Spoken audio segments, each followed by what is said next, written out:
Welcome to Unschooling Conversations. Today I am joined by Jenny, and in this episode Jenny is going to share with us her unschooling story.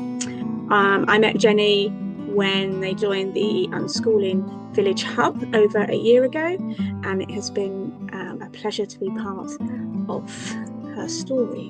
My name is Heidi Steel. I'm a former teacher and unschooling parent to 4 always unschooled children who are happy living and learning as they go.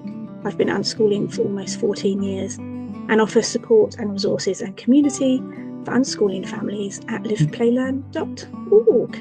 Hello, Jenny. Hi, Heidi. Thank you so much for agreeing to do this. You're very welcome.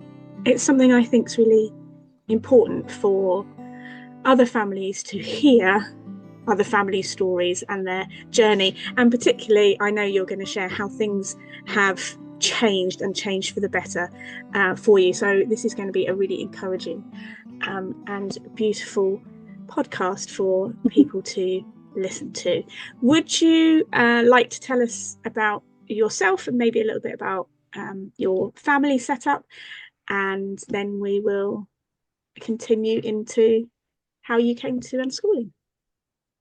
Hi, hi, my name's Jenny. We live in Oxfordshire in the UK, and I live at home with my husband and my 2 boys. So I have an older boy who is, well, he's called Henry. He is now 11 years old, and he is diagnosed autistic ADHD with a PDA profile. And my younger son, Toby, who is currently 8, who is to be confirmed. We're undecided if he's neurotypical or neurospicy. We're getting there yet. And Henry has been out of school now for just over 2 years. And Toby joined us in our kind of home ed journey a year ago. So he joined us this following September. Lovely. Lots of people that I work with and lots of people that listen to the podcast have neurodivergent traits in their family, parents and children alike. So I am confident your story is going to resonate with many people who are listening. Should we start with how you came to be home educating and then how that kind of came into unschooling specifically? Yeah. So Henry, my older child, never really settled at preschool or school in general. So he always kind of struggled in mainstream, always a little bit rabbit in headlights, hated anything like assemblies and sports days, anything big and overwhelming, he really struggled with. And actually the only time he ever really thrived in mainstream or did better was post-COVID lockdown when they were in bubbles of 15. And I remember the TA saying that for the first time he was joining in, I think just because everything was quieter and all of those big busy school events had disappeared. So we made the decision at the end of year 2 to move him. Actually, it might have been year 1. I don't know, year 1 or year 2. We just made the decision to move him to a smaller kind of independent, like not an independent school, a charity-run school, forest school setting. It was sold to us as kind of being child-led, much more outdoor learning, following their own interests. So he moved there at the beginning of, I think it was the beginning of year 3, maybe the beginning of year 2. Anyway, he was there. And initially he did much better in that setting. They got him reading and writing, things that they'd never managed to do in mainstream, because I think he was always so overwhelmed he wasn't really learning anything. And initially that was all going well. And then his anxiety started increasing again after he'd been there maybe a year or so. And it became, his anxiety was going up and up again. And he hit burnout at the end of year 4. So the end of year 4, so he would have been 9. And he well and truly hit a wall. And went into complete and utter burnout, and there was absolutely no way he was going to be well enough to return to school for the beginning of year 5. We basically, it took the best part of a year, I would say, that we didn't really, it felt to me like we weren't calling education. We were just living day to day, concentrating on getting his mental health and well-being in a place where we could even contemplate really feeling like we could call it education. But actually, the more we kind of followed along that path, the more we realized that if we were going to do any learning, it was going to be self-directed. And that kind of came to, and I suppose in all of our research of PDA and PDA profiles of autism, and then that brought up lots of stuff by Naomi Fisher, who I'm sure lots of people will recommend, and all of her books about self-directed learning. And yeah, through that journey, we kind of came to unschooling and self-directed learning and those things, and it just felt like the right fit for him. Can you, or would you be able to tell me when you say he was beginning to get anxious, like what was the difference between him like starting to get anxious in that setting and then hitting burnout? What would you say the differences were between those? As in, like, he has always been, I would say, an anxious kid, needs a lot of preparation to do anything new. He would frequently like go into fight or flight in situations like swimming lessons and stuff. But the more anxious and the more the more pressured he was getting at school, the more we were finding that he was almost shutting down at the weekend. So he would kind of make it through the school week, but he would come home and basically lock himself in the living room under a blanket and wouldn't talk and couldn't talk to anybody. And he was, and then we were finding he was just really struggling to leave the house at the weekend. He was also developing lots of kind of OCD like tendencies around hand washing, and kind of cleanliness and fear of people getting ill, things like that were getting worse and worse. And he also developed a series of tics and things which we were seen by a paediatrician for. And interestingly, the time I really saw him was relax, and this was the opposite to so many children, is he loved lockdown. For him, lockdown just felt like a massive relief, because all of those things that he found really difficult all just went away. So the swimming lessons went, the birthday parties went, the big noisy play dates, like everything that he found difficult just disappeared. And actually, although I'm a nurse and I was working through COVID, and so in other ways it was very stressful, actually we really enjoyed our time to get back to a simpler way of life during COVID lockdown. And actually, the moment schools reopened, the anxiety came back and we were back to square one, trying to get him back into school and things. So yeah, that was kind of where we were at. And then in terms of building up to the burnout, he was struggling more and more with things in school. So I was getting quite frequent phone calls from school saying that he had, well, at the time it was told to me that they were thinking that he was dropping his blood sugars because he was kind of zoning out and not really responding to them and going very pale. Now I know more about the whole setting. He was obviously going into more of like a freeze fawn response at school where he was just so overwhelmed. But I was kind of then being told off by the teachers, for want of a better word, for he needs to have more breakfast. You need to make him eat a better breakfast to keep him going through the day. And because they'd kind of call me to say, we're going to have to come and pick him up because he looks like he's about to faint. But actually, knowing what I know now, he was obviously going into a freeze response a lot of the time at school. And actually, although he has a PDA profile, he was a very placid, good boy at school that wanted to get all the rules right, wanted to please everybody. So he was almost this model child at school who then would come home and fall apart and couldn't manage to do anything at the weekends. But obviously, when I went back to school about this, I was just told, well, we don't see any of this anxiety in school. He's an absolute angel. And it was very much put back on us that, well, it's not a problem at school, so it's obviously a problem at home and you need to be tougher with him, and he's only anxious because you're anxious. And yeah, a lot of the things that a lot of other parents feel. And that anxiety in the last maybe half term at school just got worse and worse and worse and worse. And then once he broke up for the summer holidays, in that first week of the summer holidays, he just absolutely crumpled and couldn't leave the house. And that's pretty much where we stayed for the next 6 months. So it kind of came to the point where we took him out of school, but actually they call it elective home education. It didn't feel elective at the time because ultimately his mental health wasn't going to allow him to return in the September. I'd spoken to the school about kind of accommodations. And although it was a small school with only a small number of pupils, which on the surface should have been a neuro affirming environment, in reality had a lot of kind of very traditional teaching and discipline methods that just were causing him a lot of stress and anxiety.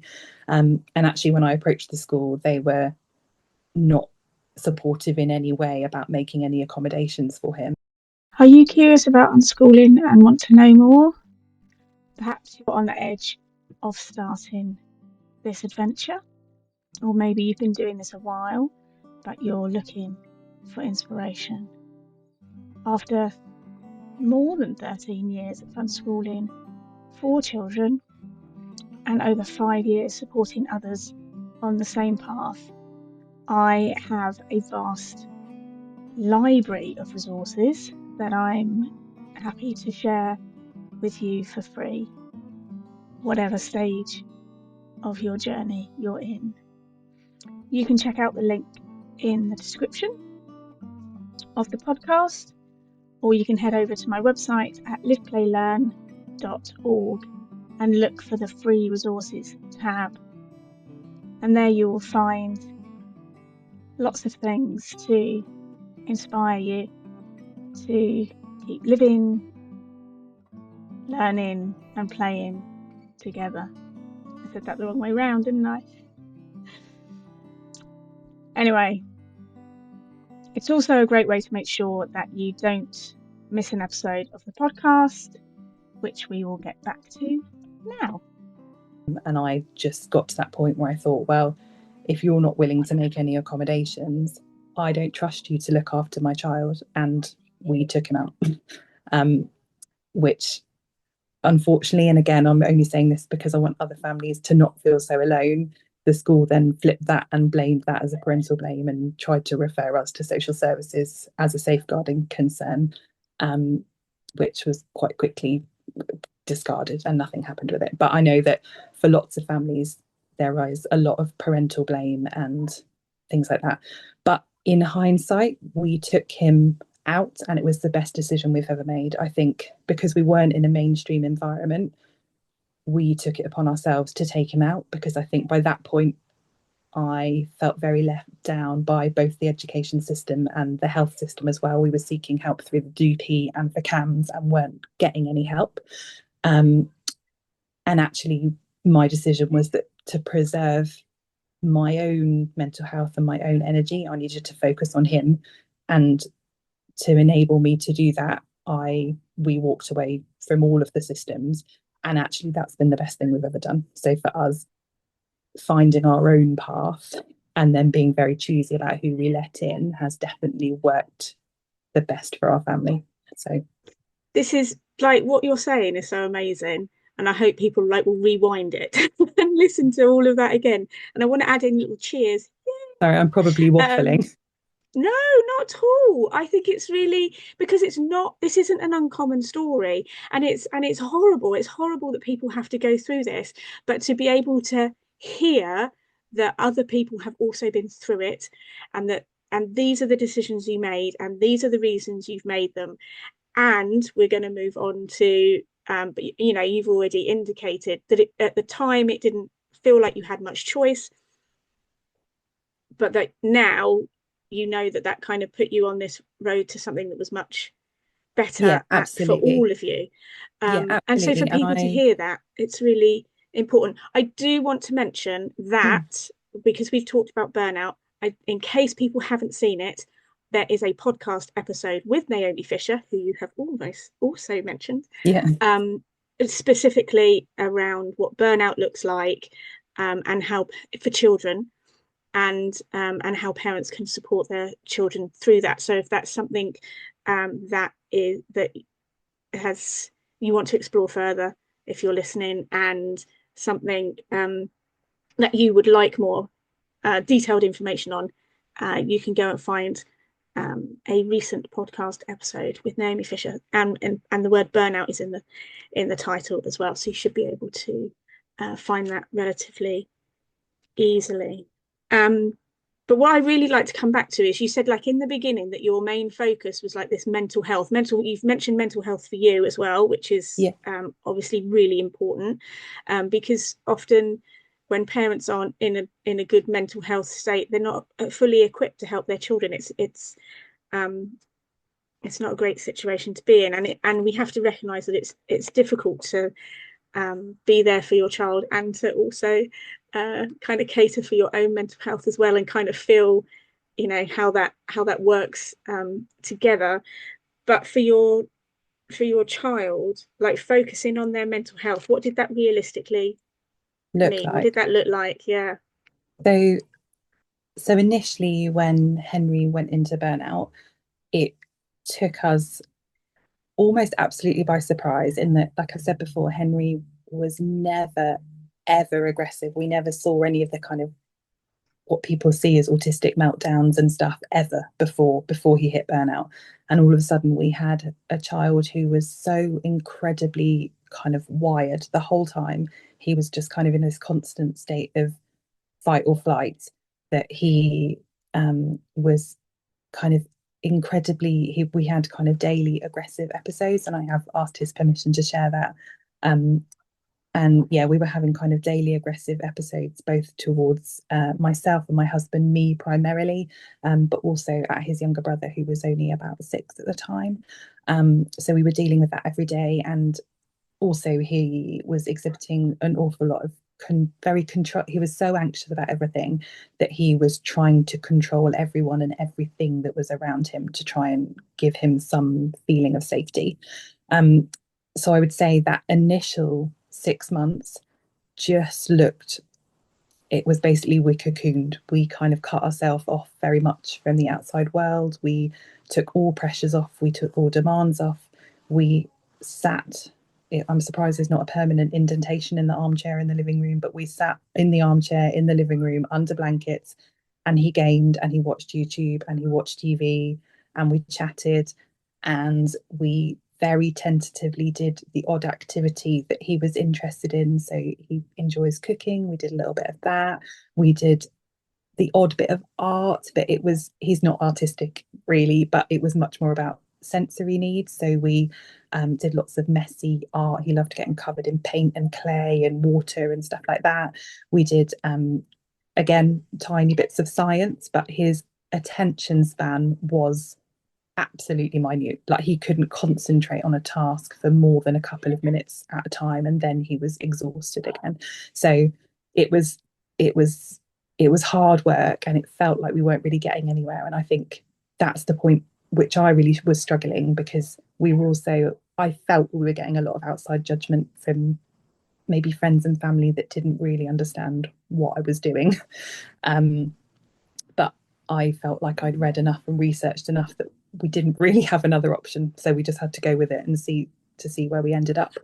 Um, but yeah, so we just spent a lot of time being cocooned and chatting. And actually, he did have natural interest. Like he never picked up a book, he never put pen to paper, still doesn't really now, but we discussed loads of things. Like he's really interested in politics. We watched loads of YouTube things about what it's like to live in North Korea, about there was lots of stuff about the US elections at the time. We talked a lot about US politics, like things that you wouldn't expect a 9, 10-year-old to be interested in. But actually, he was really fascinated by how these things worked and how other countries looked, and that kind of continues to be an interest, is how the world is outside of our thing. Um, but yeah, so I think that was kind of our initial focus on his mental health, was just getting him to be calmer. We needed our house to feel calmer and to feel safer, because it didn't feel for quite a long time like a particularly safe place to live for any of us, and it felt like I was living in a state of high alert all the time, and that was exhausting. So I think that was kind of the main focus, and we found that probably around the 6 month mark things started to improve, um, just in terms of we were maybe able to go to a park or a wood or a hill or something very low key. But interestingly, it couldn't be more than maybe 10, 15 minutes from our house. but neither could it be in our own village, because seeing people from school, seeing other adults was a complete trigger for him. So we had to get out of the village in the car, but then it had to be within a very short distance, and he had to look at all of the routes and know exactly where we were going on Google Maps and things before we could go anywhere. And actually, it was one of the reasons we got a VR, because we used like Google Earth and being able to put yourself on maps and walk routes. We did that for every single car journey we made for a long time before he was able to know what was going to happen. Yeah, that was probably where we started. I feel like that's a top tip. I've never thought of that. And we're very Oh, similar in that when we go to new places, so for example, this week we have been to a new swimming pool. We have to look it up on Google and we have to have visuals. There has to be pictures of what yeah, it's you like know on the what it's gonna, outside and what's it yeah, like on the inside. And we inside, do, we drop a person in and yeah, walk about. walk where we can um, to see it. But I do like the idea of using the VR to do that. That sounds. Yeah, it just made it more tangible, I guess. He could literally walk the route that we were going to be driving. So he knew exactly what it was going to look like and what it was going to be like. But that then had the flip downside that even something like a set of temporary traffic lights could send him into fight or flight, because that wasn't in the picture in his head what the journey was going to look like. So yeah, even something that was so seemingly straightforward as going to a park, or we could get to the park, which we'd been to and felt safe, and something as tiny as a dog barking could put him back into flight or flight, and we'd have to come home. So it was, yeah, sometimes it did feel a lot like we were taking 3 steps forward and 6 steps back, but gradually over time, we would, yeah, we were able to gradually start to open our world up so that we could leave the house at least. Yeah. I mean, you mentioned that you did a lot of reading and research. Is there anything that you remember I mean, you've obviously mentioned Naomi Fisher. Is there any other recommendations you would make for people in terms of things they could access I or mean, there's read? so much out there, but I feel like you have to know. So I think we started with kind of Naomi Fisher and some of her webinars and her books.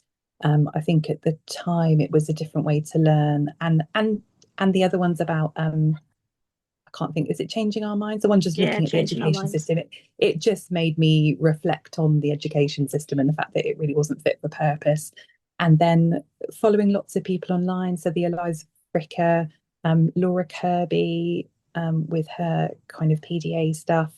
There's an American lady, I think she's at Peace Parents, who I she does some quite good little overview videos that kind of resonated at the time. Then there's the kind of bigger conferences. So the PDA space do the PDA conferences, which are free to sign up for. Just listening to, yeah, a lot of different podcasts and kind of deep diving. Initially, the deep diving was very much into PDA and autism and ADHD, and we did a lot also into, again, so I was trying to access an OT through CAMS to do a sensory profile for him. We'd already gone private for a diagnosis, so couldn't afford the OT on top of that. But we were told that there wasn't an OT in Oxfordshire that does sensory stuff. So I'm not sure what they do, but they don't do sensory stuff. So there was quite a good website. I think it was called Autism Up, and they do a really good sensory kind of like profile. So it lists all the different kind of senses. I mean, your hearing, sound, taste, sight, but also your proprioception and your interoception. And then it lists all different activities that you can do to support. And me and Henry worked our way through it with what things make you feel energized, what things help make you feel calm. And then we introduced that. So we bought a trampoline secondhand for £40, which was one of the best things. We had one of our neighbours come over and put up a sensory swing in our living room. We had, I don't even remember. There were so many different things that came into our life in a quite a short period of time, but things that, like, we realized that whenever he was feeling anxious, he wanted to eat, and that was a control thing. But actually, we managed to have some discussions with him that actually just eating whenever you want all the time isn't necessarily a good thing to do. And we brought in actually what he wanted was things that were crunchy. So we worked out that crunching on ice cubes was just as good, or chewing gum, or having crunchy vegetables and crunchy apples. Like, although those kind of things gave him the sensory input that he needed, which, yeah, again, gradually kind of restored that calm. Like, we knew if he was feeling really anxious, we could go and jump on the trampoline for 5 minutes, and that would help diffuse the situation, things like that. I love that. And very briefly in there and very quickly, you mentioned the century swing in your Oh living yeah, room. yeah. And I think we have to recognize that there's lots of families out there that are doing things differently, And this is not and a big not living in a room. way, yeah, and not in a way that you know, is worthy of a TV soap or something. You know, when people go No, around with their cameras in other people's houses, it's not unheard of to find families that are doing things differently. We just um it's really joyful to have them articulated in a space like this, yeah. so others kind of can go, oh, okay, maybe it would be okay if I rearranged my living room. Oh yeah, I know one family that have got like climbing bars in there. They don't have a living room, they've got climbing bars yeah, and mattresses and like giant bean bags, yeah. and they've I think completely I think some overhauled of it's the working space. out what works for you, because we did have things like gym balls, that they use for, I don't know, Pilates and stuff. Yeah, we've had those. That quite quickly became a weapon. So when he was dysregulated, he would throw it at people, and they're really heavy. So things like the gym ball had to go. Like, there were things that worked really well, and there were things that didn't work at all. Um, Another thing that worked really well for him was background noise at night time. He went through quite a long time where he was incredibly wired at bedtime and was constantly thinking he was hearing things. He thought there were people in the garden who were trying to get in the house. He thought there were people on the roof. Like, he was so, and actually we we used an awful lot of white noise, both in terms of, now he just has a fan on and always has a fan on regardless of the temperature, but actually for a long time we had lots of different playlists, we had lots of different white noise apps that we tried, and all of those things just helped calm. And also we did the things that were completely unrecommended. Like, we were always no screens before bed.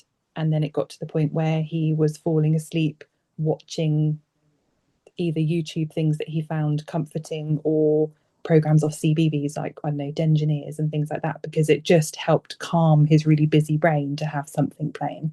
So we kind of had to take all the rules and throw them away and see what happened. Yeah, see what works. And like you say, like trying out different things and then going, oh no, that's not That didn't work. that didn't That was a work. terrible idea. Yeah. Yeah. Um yeah, because not everything works for everyone. I like that idea you had that you shared with the autism up, that you kind of can have kind of like a framework to work through and maybe just explore what it is Yeah. that suits that's yeah, And I think that's it I gave like that. me something tangible to do as well. It, like, when you're going from someone that's been incredibly busy out and about all the time, and I was still working, but it gave me something structured to feel like I was doing something. It made me feel like if the LA had come and knocked on my door and asked what we were doing, I felt like I had something to show them. Like, okay, we're not doing literacy and numeracy and all of those things, but we're working on his mental health, and this is how we're doing it. So, a kind of, yeah, it gave me something tangible to hold on to, I think. Awesome. Right, we're going to get to the good part now. This is Sorry, the I feel bit like where we've you, no, I it know. did get, honestly, it did get better. Well, this is the bit that we can't get to this bit without it really, talking about where you came from and Yeah. what your experience was and what your family's experience was. But I guess the question is, like, what difference has it made, and what is life like Yeah. now for I was you? going to say, so I think it's probably important from our story anyway, and I know this won't be the same, but I felt like we'd put in all of this groundwork with the low demand parenting and unschooling, follow his interests, all of those things. But his anxiety was still a sticking point to us progressing any further. So around the kind of 9 month mark, we kind of hit a plateau where we weren't able to expand his world any farther, because he was having so many panic attacks when we went out, because things were unpredictable. So we did seek advice from a private paediatrician, because at this point we still hadn't even been seen by CAMS. I'm not even sure they triaged our original paperwork. So we started on some anxiety medication, and for us that made a huge difference. Like, we can pinpoint that he started on the anxiety medication around a year after he went into burnout, and within, I don't know, a few weeks he was able to go camping for a night, or we kind of went and stayed in a field for, I think it was my 40th birthday, and we took a tent to a field up the road and had just a fire dinner. I'm not even sure we stayed overnight because the weather wasn't very nice, and we decided let's just go home and watch the TV. But he did that, and it felt amazing, even though we were 5 minutes up the road. So this is the part where I'm going to tell you about the Unschooling Village Hub. I wonder if that's something that you've heard of yet. It's a membership group I run for community, but also inspiration and peer support. Members get access to regular teaching and coaching workshops, self-care sessions, because taking care of you is really vitally important to your unschooling, and lots of practical resources for unschooling in your family. It's packed with value, events and compassion. The best bit is it's only £20 a month with no ongoing contract. You can simply stay as long as you need us. You can find out more by checking out the link in the podcast description, or heading over to the website liveplaylearn.org and sign up there. And we very much look forward to welcoming you into the Unschooling Village Hub. We're here for you wherever you are on your unschooling journey. And now, more from the podcast. And then quite quickly things started falling into place, and actually by the summer holidays, when his brother was off, we were going into Oxford, we were going to museums, we were going to board game cafes, we were still all on his terms, and there were days that he couldn't manage it, but things very quickly started to fall into place. I think because we'd done so much of the groundwork, and then the medication was just the thing that seemed to ease his levels of anxiety and put him in his thinking brain a lot more, and we could progress things further. And we had our first holiday abroad, I think in the October, so maybe 3 or 4 months after. And for Henry, travel was always his passion. So travel was the thing he wanted to do. He'd had a travel themed bedroom done the year before he went into burnout. So he had this world map with all the places he wanted to go. And we'd been on a family trip to Thailand, which he'd absolutely loved. And then we went through this quite horrible time where he had zero self-esteem, just saying, I don't want this bedroom, it's stupid, we're never going to go anywhere anyway, and very kind of down that he would never ever do all of these things that he wanted to do. But yeah, we gradually increased stuff. He started going to then I think after about 15 months, 16 months, he started being able to access some classes, like a local zoo club we did, which he really enjoyed, with lots of hands-on stuff with the animals. He's never going to do your big busy group activities, and I don't think he ever will, but I also hate big busy group activities, so I think that's okay. We'll never do those things, but the things he wants to do, he can do. And actually we've been on a few holidays, and actually this summer just gone, so that would a couple of months ago we went to Malaysia and Singapore for 3 weeks, and he pretty much planned that trip independently. He loves watching travel bloggers on YouTube. He likes using maps, exploring places, using Google Maps to look at recommendations and reviews. He's learned how to use flight booking apps and hotel booking apps and Airbnb to research. So he's done all of that, and he's now planning another holiday for us in December. So he's trying to look for other places we can go. I've told him we've got a very small budget because we've already been to Malaysia, but he's researching that. And I think another thing that made a massive difference was, his younger brother did continue at school through the first year of him being in burnout, for Henry being in burnout, because actually, when Henry initially was in burnout, it didn't feel like a safe place for Toby to be. So, and it certainly wasn't in Toby's interest to be at home with us all the time. But we about it got better, and we put a lot of time and effort into trying to have good time and them having good quality time together, and lots of explaining and all of those things. And actually, a year after Henry came out of school, and we by this point were managing to get to museums and just local things, but it felt like Toby was missing out. But also Toby not having things like school runs was meaning that we couldn't be as flexible and we couldn't embrace the unschooling life as much as we wanted to, because we were still constrained by having one in school. So we kind of we did I involved the boys in the decision, and I kind of gave them the summer holidays to prove that they both could listen to each other's opinions and respect that sometimes we couldn't do stuff because the other person wasn't able to. And they kind of had the summer as a bit of a trial to see if they could manage to be flexible enough that I could have them both at home. And we took Toby out in the September, and he joined us on our kind of unschooling journey. And yeah, it's been lovely having them both at home, because actually we don't have the pressure of school runs and school commitments. I don't have to rely on other people to help me with things like that, which I felt quite awkward about. Yeah, and we've been able to go on holiday in term time. We've been able to go, and the best time to visit museums, it turns out, is 2:30 in the afternoon when all the school trips go home. So we tend to have very lazy mornings, and we get up and we have lazy breakfasts, and we bake and we do art and the boys game, and I potter and do things at home, and then we'll head out at lunchtime and we'll go to a museum, or we'll go and do, I don't know, go somewhere in the afternoon when everyone else is heading home for the day and having their after school time. So yeah, it's like life still involves a lot of collaboration, a lot of listening to other people's opinions and accepting that some days not things aren't possible. And that can be frustrating.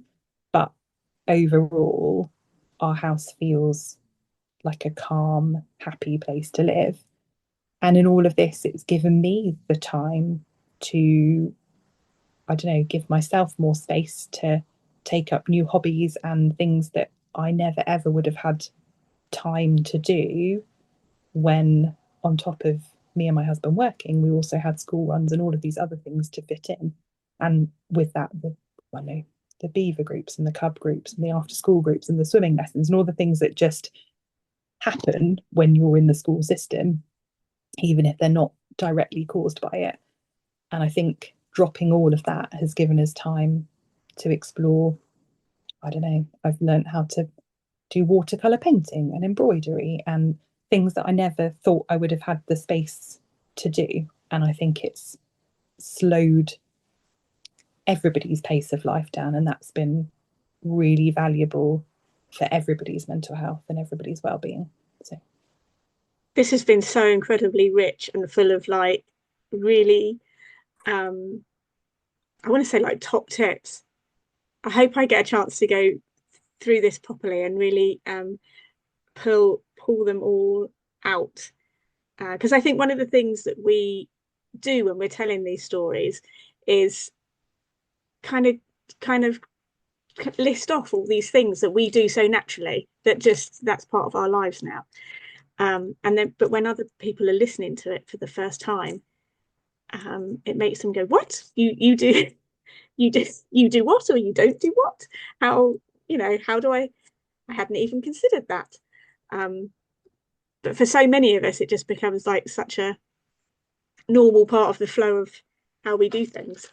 yeah, and we So I definitely do. we've So thrown I hope um, I get to go through and like just maybe spotlight those somewhere else. I'll have to think about how I will do that. But if not, maybe people should go through with a pen and paper to hand and jot down the things that surprise them most. I guess what I would really like to end on.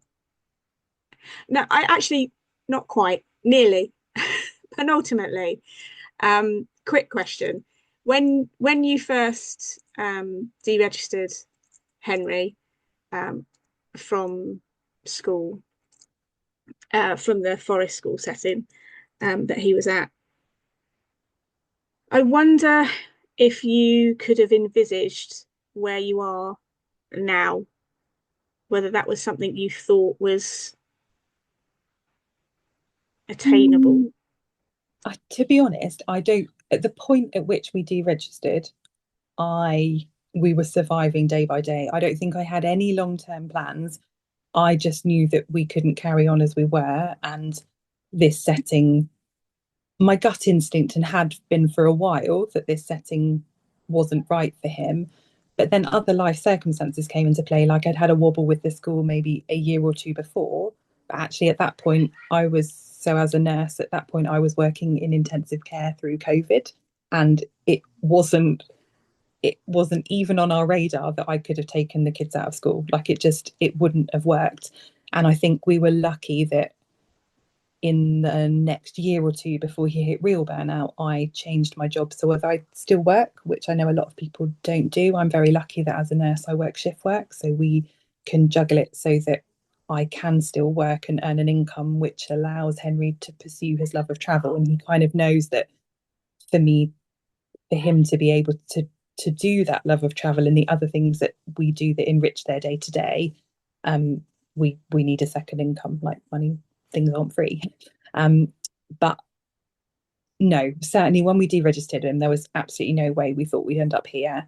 And actually, one of the things that was the hardest thing at that point was everything felt like it was falling apart. And then everyone around you is telling you that you're crazy for taking your child out of school and what are you doing? And what about their life chances and their GCSEs and all of these things? But you kind of just have to think, well, what we're doing now isn't working. So we've got to try. Like we don't really have another option. Um, and I think certainly for the first, to be honest, I think while my younger son was still in school, I still very much felt the judgment of people around me. And I think probably I'm very lucky that actually, in terms of burnout, I feel like Henry's made a fairly quick turnaround because I know a lot of people struggle for a lot longer.